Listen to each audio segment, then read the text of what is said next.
ভালোবেসে ধোঁকা খাওয়ার জায়গাটা থেকে কষ্ট দেয়?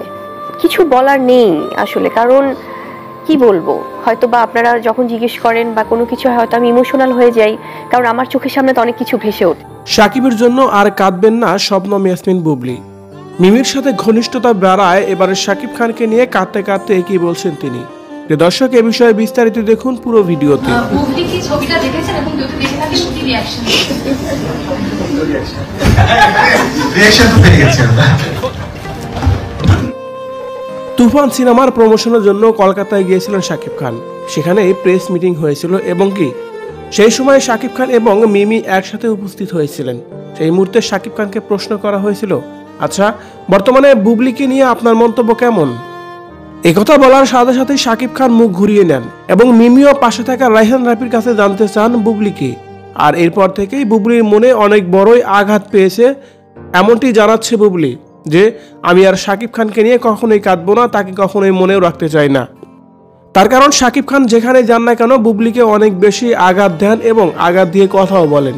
সাকিব খানের একটা তো কথা আগে থেকে বলেই দিয়েছে যে বুবলির সাথে তার আর কোনো সম্পর্ক থাকবেই না, আর বুবলিকে নিয়ে কোনো কথাও তিনি বলতে চান না। কিন্তু এবার বুবলি অবশেষে সিদ্ধান্ত নিয়েই ফেলেছে সাকিব খানকে ছাড়াই তার জীবন পার করে দিবেন। ভালো থাকতে হবে আসলে। কেন? হয়তো আমি ইমোশনাল হয়ে যাই, কারণ আমার চোখের সামনে তো অনেক কিছু ভেসে ওঠে। শেহজাদের জন্য আমাকে ভালো থাকতে হবে, আমার জন্য ভালো থাকতে হবে। এদিকে সাকিব খান নতুন কোনো সিনেমা করলে, নতুন কোনো নায়িকা নিলে সেই সিনেমার নায়িকার সঙ্গে সাকিব খানকে নিয়ে অনেক বেশি আলোচনা সমালোচনা হয় সোশ্যাল মিডিয়ায়। এমনও তো বলা হয় যে নতুন করে বিয়ে করতে যাচ্ছে সাকিব খান।